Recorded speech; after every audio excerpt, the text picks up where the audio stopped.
Assalamualaikum warahmatullahi wabarakatuh. Bismillahirrahmanirrahim. Alhamdulillahi rabbil alamin. Wassalatu wassalamu ala ashrafil anbiya'i wal mursalin Sayyidina Muhammadin wa ala alihi wa sahbihi wa man tabi'ahu ila yaumiddin. Amma ba'du. Para pendengar yang saya muliakan, alhamdulillah seperti biasa pada malam hari ini kita bisa berjumpa kembali dalam kajian rutin kita, dalam kajian fikih, kajian kitab takrib. Alhamdulillah, dalam kesempatan kita kali ini kita akan membahas mengenai kajian atau mengenai pelajaran baru, yaitu mengenai sholat istisqa, yang artinya sholat minta hujan. Dalam kajian kita yang lalu telah kita terangkan mengenai sholat id dan mengenai sholat kusuf, juga hal-hal yang dianjurkan atau disunahkan ketika terjadi kusuf atau ketika terjadi gerhana. Setelah kita terangkan dan selesai pembahasan kita mengenai sholat gerhana, kita akan membahas pada kajian kita kali ini mengenai masalah sholat istisqa, yaitu sholat minta turunnya hujan. Bismillahirrahmanirrahim. Qala al-musannifu rahimallahu ta'ala wa nafa'ana bi ulumihi fid dharain amin. Faslun wa sholatul istisqa'i masnunatun. Fasal menerangkan mengenai sholat istisqa. Salat istisqa itu hukumnya adalah sunnah. Faya'muruhum al-imamu bit-taubah. Jika suatu daerah atau suatu tempat ingin melakukan salat istisqa, maka pertama kali yang dilakukan adalah imam menyerukan kepada para rakyat untuk secepatnya melakukan taubat kepada Allah Subhanahu wa taala. Was-sadaqati, dan memperbanyak mengeluarkan sedekah, wal khuruji minal madzalimi, dan keluar dari segala bentuk kezaliman, wa musalahatil a'da'i, dan secepatnya berdamai dengan musuh-musuhnya. Kalau terjadi pertikaian maka secepatnya berdamai. Wa siyami salasati ayyamin, dan puasa 3 hari. Yakhruju bihim fi yaumir rabi'i fi siyabil bidlah. Kemudian pada hari yang keempat, imam atau pemimpin keluar bersama dengan para muslimin fi siyabil bidlati, dengan memakai pakaian yang biasa, pakaian yang dipakai sehari-hari. Wastikanatin wa tadarru'in, dan keluar dengan tenang dan tadarru'. Wa yusalli bihim rak'ataini ka sholatil idi, kemudian salat 2 rakaat seperti salat id, cara-cara dan peraturannya. Kemudian summa yakhtubu ba'daha, kemudian imam disunatkan untuk membaca khutbah seperti khutbah pada hari raya. Wa yuhawwilu ridaahu, dan memindah rida atau selendangnya. Wa yaj'alu a'lahu asfalahu, dengan menjadikan bagian yang atas, bagian yang bawah dijadikan bagian atas dan bagian atas dijadikan bawah. Wa yuksiru minad du'ai, dan memperbanyak membaca doa, wal istighfar, dan membaca istighfar minta ampun kepada Allah Subhanahu wa taala. Ini adalah secara ringkas cara salat kusuf yang disebutkan dan diterangkan oleh Imam Abi Suja. Salat kusuf, salat istisqa. Salat istisqa ini diperintahkan ketika tidak adanya hujan. Kalau hujan tidak turun sama sekali dan tidak ada air sama sekali, atau ketika sumber air sudah surut, tidak keluar airnya lagi, sumur-sumur sudah tidak keluar sumbernya lagi, maka dalam keadaan seperti ini diperintahkan untuk melakukan sholat istisqa. Nah, sholat istisqa pada waktu seperti ini adalah sholat yang disunnahkan.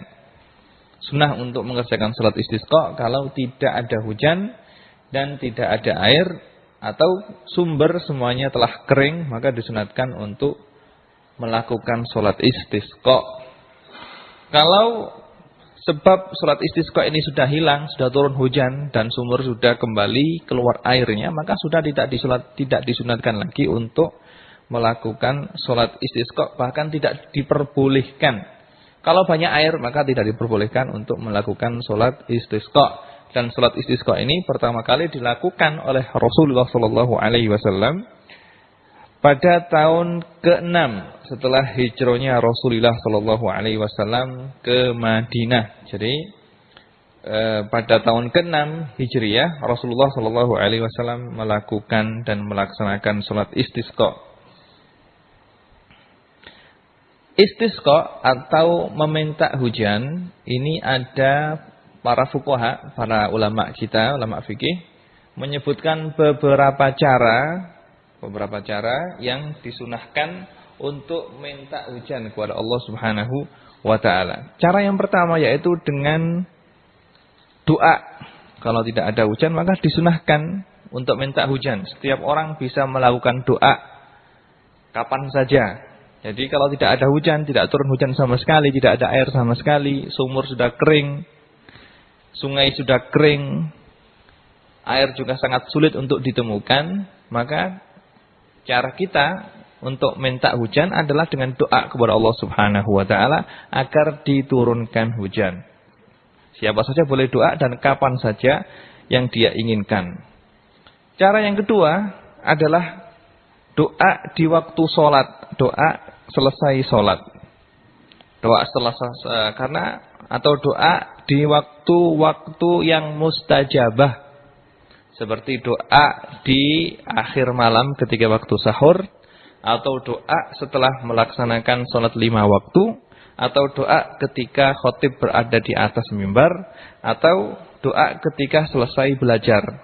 Ini adalah waktu-waktu yang mana doa akan dikabulkan oleh Allah Subhanahu wa taala. Maka kalau tidak ada hujan dan tidak ada air sama sekali, maka sebagai orang Islam berupaya bagaimana dia bisa memanfaatkan kesempatan waktu-waktu yang mustajabah.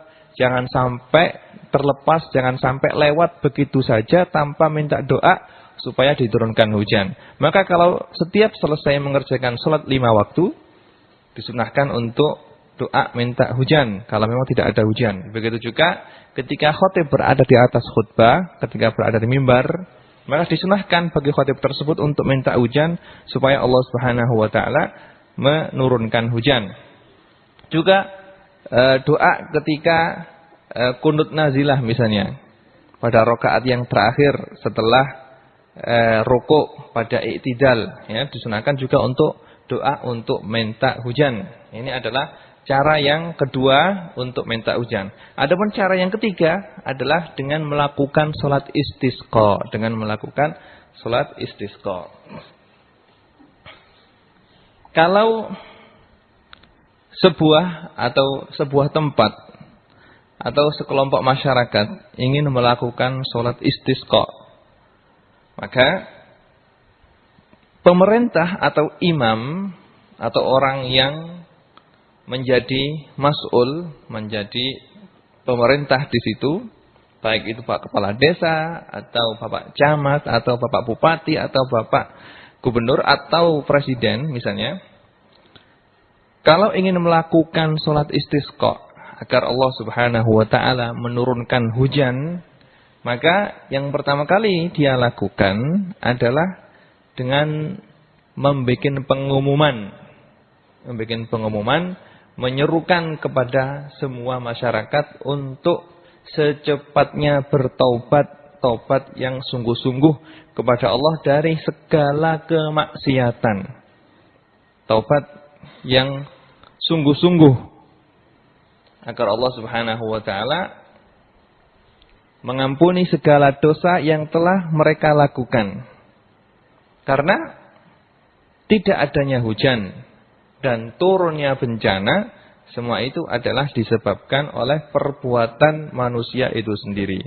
Maka kalau kita ingin melakukan salat istisqa, minta kepada Allah Subhanahu wa taala agar hujan diturunkan, Maka imam menyerukan kepada semua lapisan masyarakat untuk secepatnya bertaubat kepada Allah Subhanahu wa ta'ala. Mudah-mudahan dengan taubat ini Allah Subhanahu wa ta'ala mengampuni dosa-dosa kita, sehingga kalau dosa kita telah diampuni, maka permintaan kita akan dikabulkan oleh Allah Subhanahu wa ta'ala. Allah Subhanahu wa ta'ala dalam surat Ar-Rum ayat 41 telah berfirman, "Zaharal fasadu fil barri wal bahri bima kasabat aydin nas liyudhiqahum ba'dalladzi 'amilu la'allahum yarji'un." Yang artinya telah tampak kerusakan fil barri wal bahri, di darat dan di laut, bima kasabat aydin nas, karena disebabkan perbuatan tangan manusia. Liyudhiqahum ba'dalladzi 'amilu. Allah menghendaki agar mereka manusia merasakan sebagian dari akibat perbuatan yang mereka lakukan. La'allahum yarji'un, agar mereka kembali kepada jalan yang benar, kembali kepada Allah Subhanahu wa ta'ala. Maka dengan tidak adanya hujan ini, itu adalah sebabnya adalah kemaksiatan yang telah kita lakukan. Allah Subhanahu wa ta'ala sengaja memberikan kita tidak ada hujan supaya kita bisa koreksi diri kita dan cepat-cepat bertaubat, sehingga memang segala bentuk dari malapetaka atau dari kesusahan yang diturunkan Allah Subhanahu wa ta'ala ke muka bumi ini adalah sebab perbuatan manusia itu sendiri, dan Allah Subhanahu wa ta'ala bertujuan agar manusia itu ingat bahwasanya mereka itu banyak melakukan kesalahan, dan supaya mereka cepat-cepat bertobat minta ampun kepada Allah Subhanahu wa ta'ala. Maka karena taubat ini, karena maksiat itu adalah sebab daripada terputusnya hujan. Para ulama kalau kita tengok di kitab-kitab fikih, sebab tidak adanya hujan itu adalah apa? Maksiat-maksiat yang dilakukan oleh manusia yang ada di muka bumi ini. Maka imam atau penguasa ketika dia ingin menyerukan masyarakat untuk melakukan sholat istisqa, maka dia membuat pengumuman, menyerukan kepada semua lapisan masyarakat untuk cepat-cepat bertobat kepada Allah Subhanahu wa ta'ala. Juga menyerukan masyarakat untuk memperbanyak sedekah kepada fakir miskin. Karena sedekah seperti yang kita dengar dalam sebuah hadis, sedekah ini adalah bisa menolak balak atau bisa mencegah turunnya balak dari langit. Juga imam menyerukan kepada semua masyarakat untuk keluar dari segala bentuk kezaliman.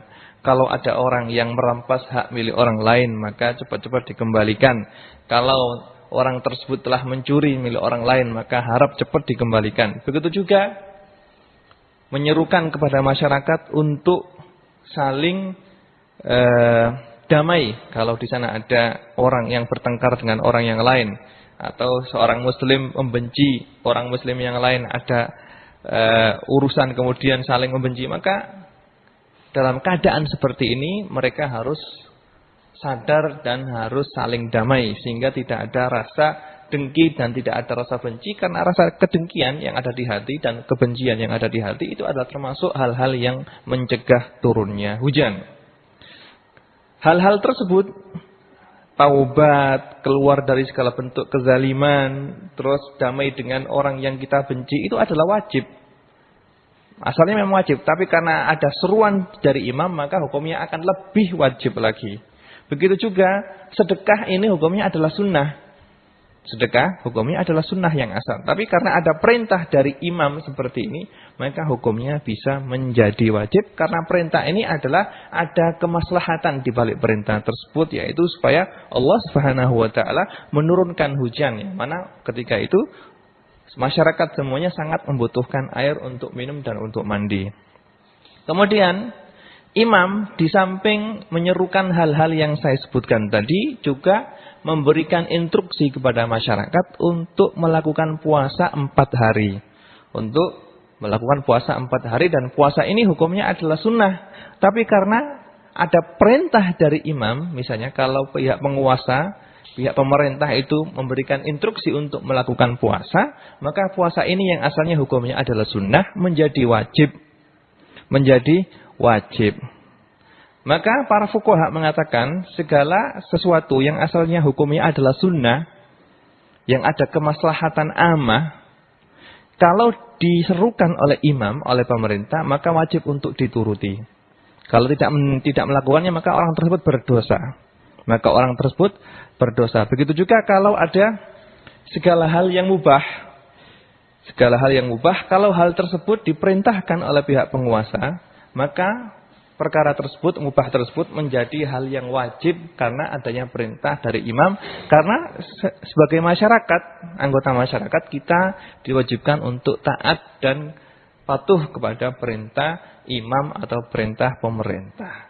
Begitu juga kalau kita lihat Imam Bajuri misalnya, beliau menyebutkan termasuk hal-hal yang diwajibkan untuk ditaati adalah seandainya pemerintah atau pihak imam itu menganjurkan atau melarang orang-orang untuk merokok di tempat umum, maka larangan tersebut menjadi wajib untuk dituruti, tidak boleh dibangkang. Ini disebutkan oleh Imam Bajuri ketika beliau menerangkan masalah sholat istisqa. Beliau menyebutkan kalau imam itu menganjurkan atau melarang untuk merokok di tempat-tempat umum, maka perintah ini menjadi wajib untuk diikuti dan dituruti. Siapa yang tidak menuruti berarti dia telah kena dosa.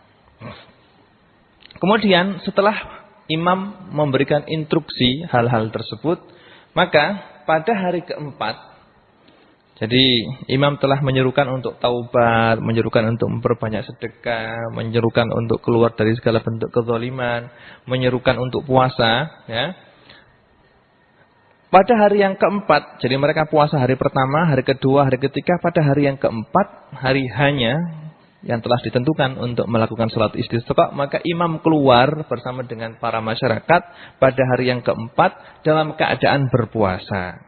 Dalam keadaan berpuasa. Mengapa kok dalam keadaan berpuasa? Karena doa orang yang berpuasa itu lebih dekat, lebih gampang untuk dikabulkan oleh Allah Subhanahu wa ta'ala. Dan ketika keluar tersebut, pakaian yang dipakai adalah pakaian badlah, seperti yang disebutkan oleh Imam Abi Suja. Pakaian badlah, pakaian yang dipakai dalam keadaan sehari-hari, pakaian yang biasa dipakai, sehingga orang tersebut kelihatan sekali bahwasanya dia adalah orang yang butuh. Kita kalau kita minta kepada orang, misalnya saya minta ada saat kita butuh kepada orang, terus mau minta sedekah kepada orang, kalau kita pakai mobil Mercy misalnya, maka tidak akan dia percaya bahwasanya orang itu butuh, meminta kok pakai mobil Mercy. Maka seperti dalam hal ini, maka kalau orang tersebut keluar, disunahkan keluar pada hari yang keempat dalam keadaan berpuasa, memakai pakaian yang paling jelek, pakaian badlah. Juga ketika keluar ke lapangan ini untuk sholat ini disunahkan untuk keluar dengan keadaan khusyuk, dalam keadaan tenang, dan khusyuk, dan semuanya ketika keluar ke lapangan ini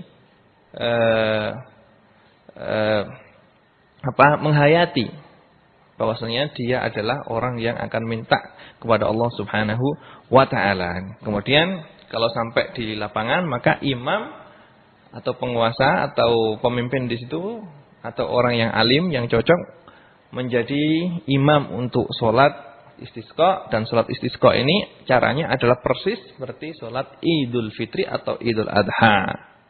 Idul Fitri atau Idul Adha. Persis caranya seperti sholat Idul Fitri, cuma niatnya diganti, usolli sholat istisqa lillahi ta'ala. Niatnya seperti itu. Kalau dia jadi makmum, maka harus mengucapkan makmuman lillahi ta'ala. Dan disunahkan ketika mau keluar itu disunahkan untuk mandi terlebih dahulu kalau ada air. Kalau tidak ada air, maka disunahkan untuk tayamum. Juga disunahkan untuk membersihkan diri, karena setiap orang tersebut akan kumpul dengan muslim yang lain. Jadi kan salat istisqa ini dilakukan bersama-sama, semua lapisan masyarakat hadir ketika itu untuk menghadiri salat istisqa. Maka untuk menghadiri perkumpulan yang besar seperti ini disunahkan untuk membersihkan dirinya dari segala bentuk kotoran, dan membersihkan dirinya juga dari segala bentuk bau yang tidak enak, sehingga tidak mengganggu orang yang salat di sebelahnya atau orang yang duduk di sebelahnya. Imam Ibnu Majah menceritakan sebuah hadis, meriwayatkan sebuah hadis dari sahabat Ibnu Abbas radhiyallahu anhuma, qala kharaja Rasulullah sallallahu alaihi wasallam mutawadhi'an mutabazzilan mutakhashshi'an mutarassilan mutadarrian fa shalla rak'ataini kama yusalli fil Id. Bahwasanya Rasulullah sallallahu alaihi wasallam suatu ketika tidak turun hujan dan tidak ada air, beliau keluar bersama dengan semua sahabatnya dalam keadaan mutawadhi, dalam keadaan tawadhu, juga dalam keadaan memakai baju yang jelek, dan mutakhashsyi'an dalam keadaan sangat khusyuk datang ke masjid, kemudian mutadarri'an benar-benar minta kepada Allah Subhanahu wa taala, fa shalla raka'ataini, kemudian beliau salat 2 rakaat seperti salat pada hari Idul Fitri dan Idul Adha. Kemudian kalau sudah selesai salat, maka disunahkan bagi imam untuk membaca khutbah 2 kali seperti khutbah Id. Cuma kalau khutbah Id, khutbah di Idul Fitri atau di Idul Adha, seperti yang kita terangkan kemarin, pada khutbah pertama disunatkan untuk dibuka atau untuk memulai khutbah pertama dengan bacaan takbir 9 kali, dan pada khutbah yang kedua disunatkan untuk dibuka dengan bacaan takbir 7 kali. Untuk sholat istisqa yang dipakai membuka khutbah ini bukan takbir tetapi membaca istighfar. Jadi sebelum memulai khutbah yang pertama, khatib membaca istighfar 9 kali, astaghfirullahaladzim, astaghfirullahaladzim 9 kali, kemudian baru memulai khutbah. Juga kalau pada khutbah kedua disunahkan untuk membaca astaghfirullah 7 kali, astaghfirullahaladzim, astaghfirullahaladzim, kemudian membaca khutbah. Ini adalah karena Allah Subhanahu wa taala telah berfirman dalam surat An-Nuh ayat 10 dan ayat 11, "Istaghfiru rabbakum innahu kana ghaffara yursilis samaa'a 'alaikum midrara." Istaghfiru rabbakum, mintalah ampun kamu sekalian kepada Tuhan kamu, innahu kana ghaffara. Sungguhnya Allah Subhanahu wa taala adalah zat yang Maha Pengampun, yursilis samaa'a 'alaikum midrara, dan Dia akan menurunkan kepadamu hujan yang sangat lebat. Ini adalah ayat yang menerangkan bahwasanya disunahkan untuk membaca istighfar, memperbanyak istighfar, juga disunahkan untuk membaca istighfar ketika memulai khutbah.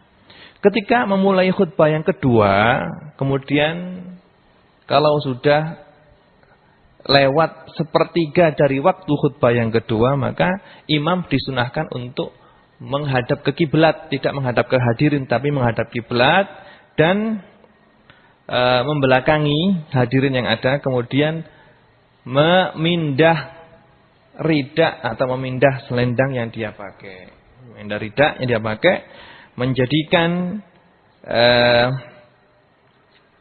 bagiannya atas dijadikan bagian bawah, dan bagian bawah dijadikan bagian atas, dan bagian kiri dijadikan bagian kanan dijadikan bagian kiri. Itu adalah tayamun, ada isyarat untuk minta kepada Allah Subhanahu wa taala agar keadaan yang sekarang mereka alami akan dipindah, akan dirubah oleh Allah Subhanahu wa taala menjadi keadaan yang lebih baik. Dan ketika imam memindah surban ini, maka kalau ada para hadirin, para jamaah yang sholat itu punya surban juga, maka disunahkan untuk memindah seperti apa yang dilakukan oleh imam.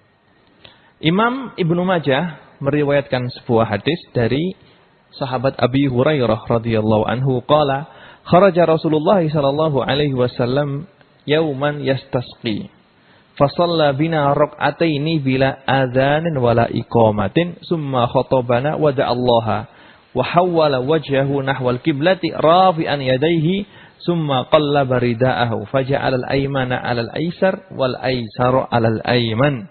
Yang artinya pada suatu ketika Rasulullah Shallallahu Alaihi Wasallam melakukan sholat istisqa, kemudian sholat menjadi imam 2 rakaat tanpa ada azan dan tanpa ada iqamah. Karena sholat istisqa ini adalah sholat sunnah, seperti yang saya terangkan berkali-kali bahwasanya untuk azan dan iqamat, azan dan qomat ini adalah khusus untuk sholat 5 waktu.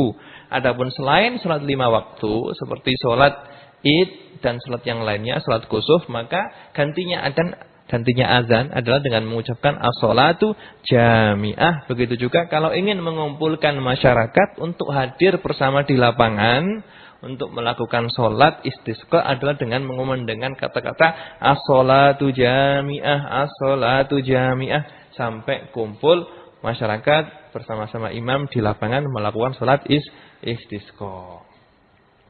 Bila azan wal iqamatin summa khatabana, kemudian Rasulullah sallallahu alaihi wasallam setelah selesai salat membaca khutbah wada Allah dan berdoa kepada Allah Subhanahu wa taala, wa hawala wajhahu nahwal qiblah. Kemudian Rasulullah sallallahu alaihi wasallam membalikkan beliau menghadap ke kiblat, ya.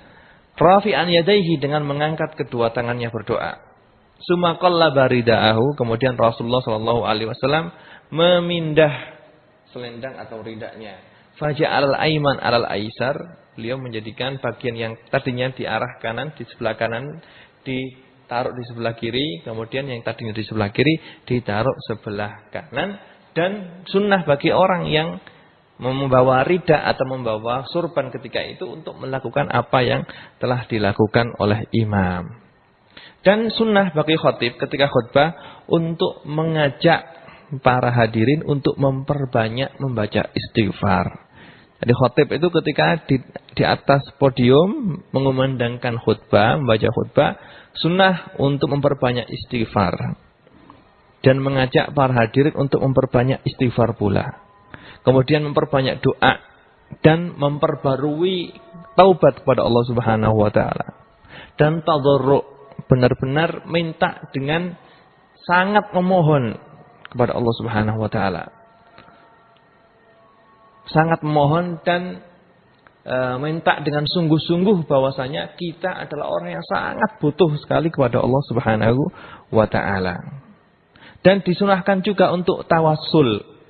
Untuk tawassul dengan orang-orang soleh dan orang-orang yang bertakwa kepada Allah Subhanahu wa taala. Jadi disunahkan ketika salat istisqa ini memperbanyak istighfar dan memperbanyak doa dan taubat dan tadarruk kepada Allah Subhanahu wa taala. Juga ketika doa ini disunahkan untuk doa dengan tawassul, dengan perantaraan kepada orang-orang soleh. Juga dengan perantaraan Rasulullah sallallahu alaihi wasallam, karena Rasulullah sallallahu alaihi wasallam adalah orang yang paling soleh dari semua makhluk yang ada di muka bumi ini. Imam Bukhari meriwayatkan sebuah hadis dari sahabat Anas radhiyallahu anhu. Ana Umar bin Khattab radhiyallahu anhu kana idza qahatu istasqa bi Abbas bin Abdul Muttalib. Faqala, Allahumma inna kunna natawassalu ilaika bi nabiyyina fatasqina wa inna natawassalu ilaika bi ammi nabiyyina fasqina qala fayusqawna. Jadi Imam Bukhari meriwayatkan sebuah hadis yang dari sahabat Anas radhiyallahu anhu bahwasanya Sayyidina Umar bin Khattab ketika itu menjadi khalifah, beliau pada waktu tidak turun hujan itu beliau melakukan salat istisqa. Kemudian pada salat istisqa itu beliau tawassul dengan Abbas bin Abdul Muttalib. Dan doa yang beliau kumandangkan, yang beliau baca adalah doa sebagai berikut. Allahumma inna kunna natawassalu ilaika binabiyyina fatasqina. Ya Allah, kita telah tawassul kepadamu ketika terjadi tidak ada hujan dulu dengan Nabi kita dan engkau telah mengabulkan doa kita. Wa inna natawassalu ilaika bi ammi nabiyyina, dan untuk paceklik atau tidak ada hujan pada waktu sekarang ini kita tawassul kepadamu ya Allah dengan perantaraan paman Nabi kita. Dan Anas mengatakan fayusqauna, kemudian setelah Sayyidina Umar selesai mengumandangkan atau membaca doa tersebut, datanglah hujan, turunlah hujan ketika itu seketika itu juga. Jadi tawassul dengan perantaraan orang-orang yang soleh dan orang-orang yang bertakwa, orang-orang yang mempunyai kedudukan yang tinggi di sisi Allah Subhanahu wa taala adalah boleh dengan dalil hadis Anas yang diriwayatkan oleh Bukhari Muslim ini bahwasanya ketika terjadi tidak ada hujan dan paceklik, Sayyidina Umar tawassul minta kepada Allah Subhanahu wa taala dengan perantaraan Sayyidina Abbas agar Allah Subhanahu wa taala menurunkan hujan, dan hujan turun dengan doa yang dibaca oleh Sayyidina Umar tersebut. Dan memang pada waktu menjalankan sholat istisqa ini disunahkan untuk memperbanyak istighfar seperti yang saya sebutkan tadi. Dan istighfar sighat yang paling utama sebagaimana disebutkan oleh beberapa ulama, yang disebutkan oleh Imam Ba'asyan di Busyra Karim, sighat yang paling utama dalam istighfar ini adalah dengan berkata astaghfirullah alladzi la ilaha illa huwal hayyul qayyum wa atubu ilaih.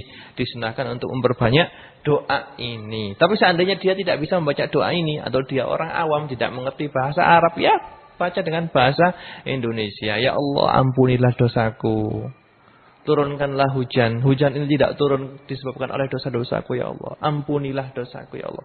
Dengan bahasa Indonesia juga tidak apa-apa. Kalau tidak bisa bahasa Indonesia, bahasa Jawa. Yang penting memperbanyak istighfar. Memperbanyak minta ampun kepada Allah Subhanahu wa ta'ala. Dan disunahkan ketika keluar untuk menjalankan sholat istisqa ini. Disunahkan untuk semua orang yang ada keluar, semua lapisan masyarakat keluar, besar, kecil, tua, muda, disunahkan untuk keluar. Maka sunnah untuk mengajak nenek-nenek, mengajak anak-anak kecil, mengajak kakek-kakek, juga membawa segala binatang piaraan yang dia bawa. Karena apa? Karena musibah dengan tidak turunnya hujan, ini adalah mengenai semua yang ada. Dan dengan hadirnya anak-anak kecil dan hadirnya orang-orang tua, kakek-kakek, nenek-nenek, maka kita harapkan Allah Subhanahu wa ta'ala mengabulkan doa kita. Karena orang tua yang sudah kakek-kakek dan nenek-nenek, itu doanya lebih dikabulkan oleh Allah Subhanahu wa ta'ala karena mereka sudah beribadah kepada Allah Subhanahu wa ta'ala dalam waktu yang sangat lama, Ini adalah mengenai salat istisqa. Dan waktu salat istisqa, ya, waktu yang afdal untuk melakukan salat istisqa ini adalah seperti waktunya salat Id, yaitu ketika matahari sudah terbit dan tingginya kira-kira 1 tombak. Kira-kira 1 tombak ini adalah waktu yang utama, waktu afdal, ya, dilakukan pada pagi hari. Seperti waktunya sholat id, yaitu jika matahari telah terbit dan tinggi kira-kira 1 tombak dalam penglihatan mata. Boleh juga sholat istisqa ini dilakukan pada waktu malam hari, boleh.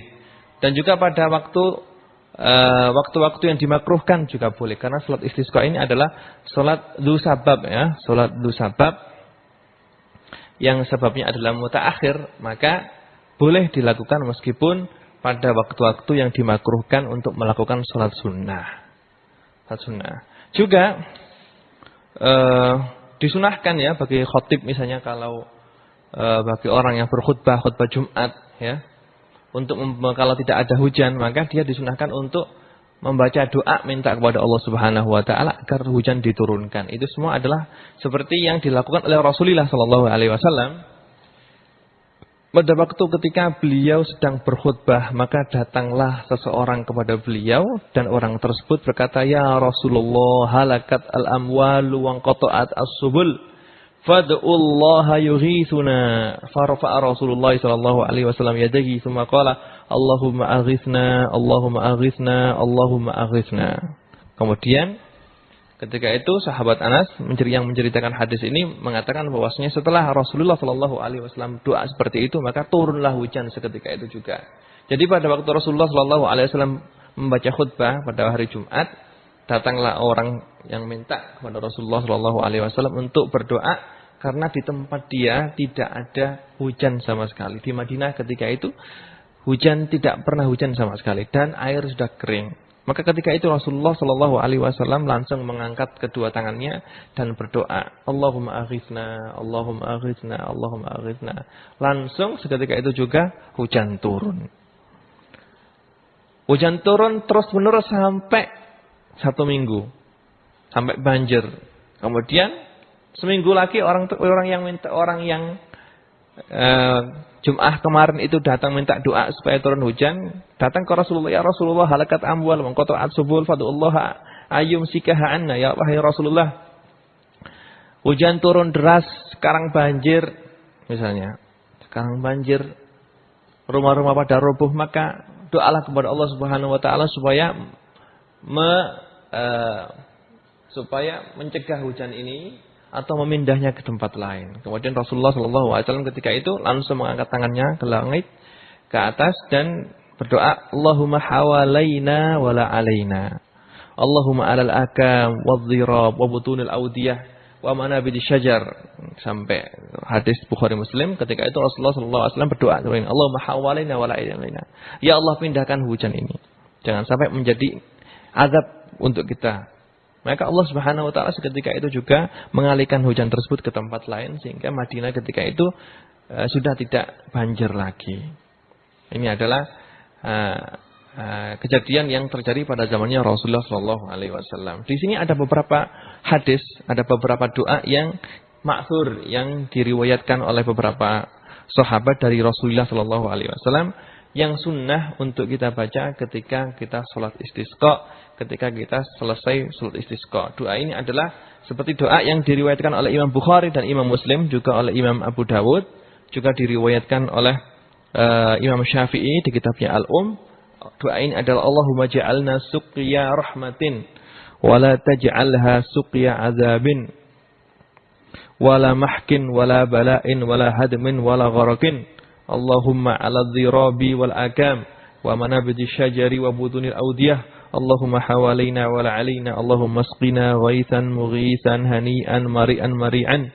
Sahhan aman ghadaqan tabqan mujallala daiman ila yaumiddin.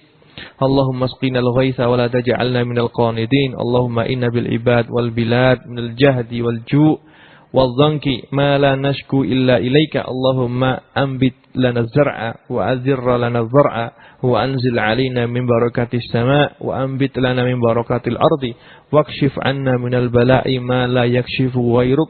Allahumma inna nastaghfiruka innaka kunta ghaffara fa arsilis sama'a alaina midrara. Ini adalah doa yang dibaca oleh Rasulullah SAW ketika beliau doa istisqa yang diriwayatkan oleh Imam Bukhari dan Imam Muslim, juga Imam Abu Dawud, juga diriwayatkan oleh Imam Syafi'i di kitabnya Al-Um. Jika telah melakukan sholat terus hujan belum turun, maka disunahkan untuk mengulangi sholat istisqa lagi sampai Allah Subhanahu wa taala menurunkan hujan. Karena mungkin saja sholat istisqa yang kita lakukan belum cukup, dosa kita masih banyak. Sehingga kita perlu untuk memperbarui taubat lagi, dan memperbanyak sedekah lagi, dan memperbarui untuk menata hati kita lagi, untuk puasa lagi, sehingga Allah Subhanahu wa taala menerima taubat kita dan akan menurunkan hujan kepada kita.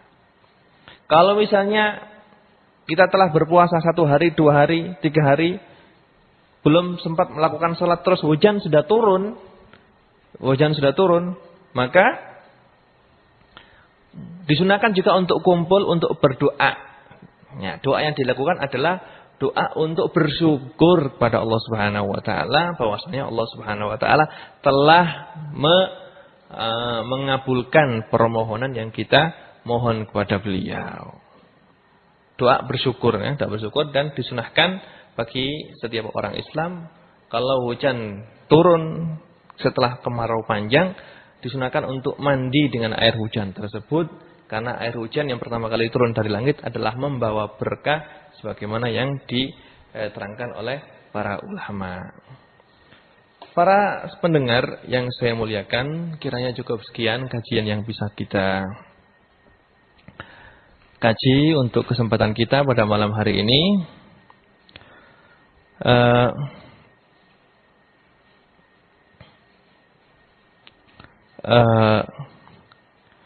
Kiranya cukup sekian kajian yang kita kaji pada malam hari ini. Mudah-mudahan apa yang telah kita kaji selalu diberkati oleh Allah Subhanahu wa taala.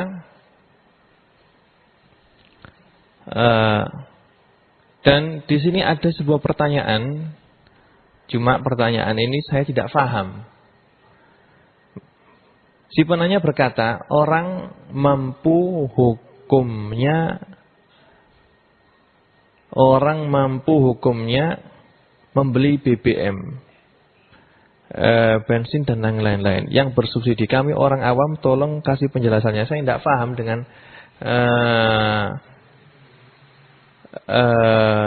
dengan pertanyaannya Mas ini karena nggak jelas. Maka insya Allah pertanyaan ini akan saya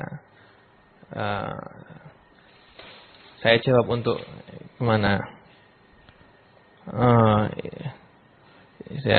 Ini MUI mengatakan haram orang mampu hukumnya membeli BBM yang bersubsidi.